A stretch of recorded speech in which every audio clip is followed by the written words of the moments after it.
Merci. Monsieur Terlier, vous n'êtes pas en retard, c'est nous qui sommes en avance.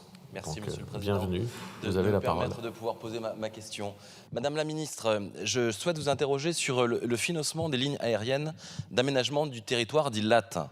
Un nouvel appel d'offres a permis, début 2023, d'attribuer le désenclavement aérien du Tarn au moyen de la ligne reliant Castres-Mazamet à Paris-Orly à la compagnie Chalair pour 3 ans. Boucler le financement de la subvention d'équilibre qui compense les pertes d'exploitation fut un véritable casse-tête. Les collectivités territoriales, régions, départements et agglomérations ont accepté de relever leur participation. L'État, la veille du début de l'exploitation de la ligne par le nouvel opérateur, a consenti une exonération fiscale d'environ 400 000 € par an à la compagnie, lui donnant les garanties nécessaires à la reprise du service dès le lendemain. À ce jour, le financement par l'État pour une 4e année d'exploitation n'est par ailleurs toujours pas assuré. Une enquête de la Chambre régionale des comptes sur le maillage aéroportuaire de la région Occitanie est parue fin 2023. Il est rappelé que 57% de la population métropolitaine française située à plus de 4 heures de route ou de train de la capitale réside dans ma région en Occitanie. Les liaisons entre Paris et Castres-Mazamet ou Rodez y sont décrites comme correspondantes aux impératifs de désenclavement des territoires.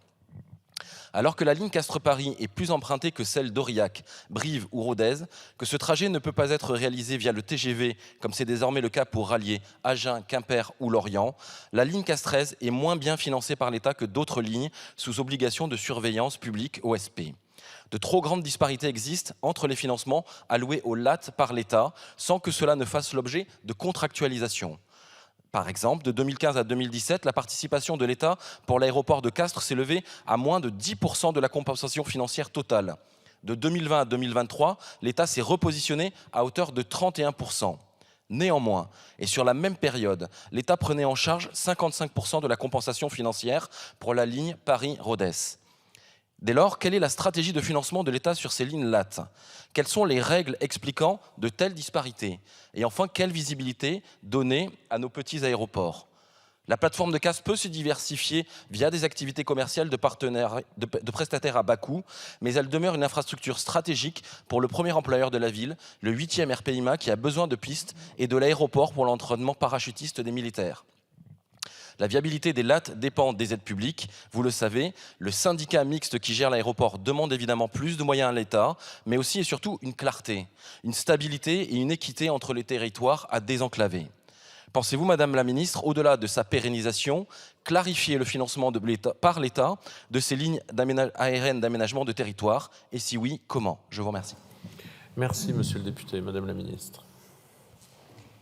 Merci, Monsieur le Président. Monsieur le député Terlier, je vous prie d'excuser l'absence de Christophe Béchu, qui est retenu à Marseille, et donc m'a chargé de vous transmettre ces éléments de réponse.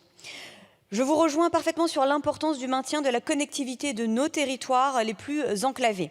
Depuis la crise sanitaire, le trafic aérien du marché domestique et des liaisons d'aménagement du territoire en particulier a connu des évolutions structurelles. Les nouveaux moyens de communication ont bouleversé les habitudes de travail en entraînant la baisse du trafic lié au voyage d'affaires, surtout sur les liaisons radiales. Alors qu'en novembre dernier, le trafic aérien en France a rejoint son niveau de 2019, la fréquentation sur ces lignes dépassait à peine 75% de son niveau d'avant-crise sanitaire.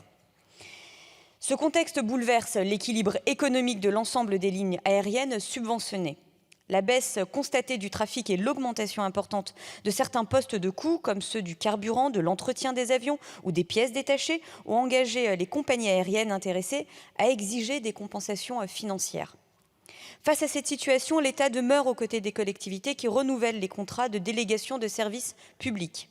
En 2023, 22 millions d'euros y ont été consacrés, dont plus de la moitié pour des liaisons d'aménagement du territoire métropolitain. Pour chaque liaison, la participation financière de l'État est définie dans le respect des critères réglementaires relatifs au niveau d'enclavement de la région concernée et en fonction de l'offre de services qui aura été sélectionnée au niveau local. Cette participation restera proportionnelle aux recettes de chaque ligne, car on ne peut pas subventionner des avions vides, vous en conviendrez. Sur la ligne Castres-Paris, l'État a porté son engagement à près de 1,45 million d'euros par an dans le cadre de la convention triannuelle en cours. C'est une augmentation de 40% par rapport à la convention précédente. À nouveau, je vous remercie pour votre question et surtout pour votre mobilisation pour continuer à porter la voix de vos territoires et désenclaver le plus possible les habitants de vos villes. Merci, monsieur le député. Merci. Monsieur le député, vous souhaitiez dire quelques mots ? Quelques mots pour remercier Madame la Ministre, évidemment, d'avoir rappelé l'impérieuse nécessité pour ces territoires ruraux enclavés d'être desservis par des aéroports de petite taille qui permettent évidemment à des habitants de ma circonscription, le Tarn, de pouvoir rejoindre Paris, et c'est une bonne chose.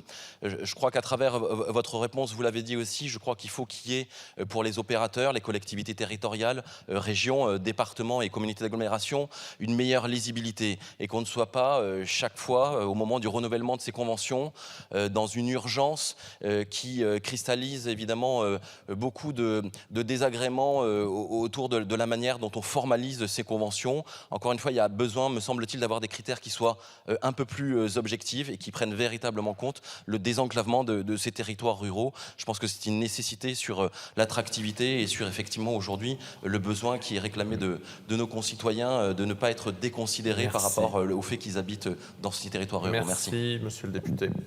Nous poursuivons avec madame Sophie Blanc.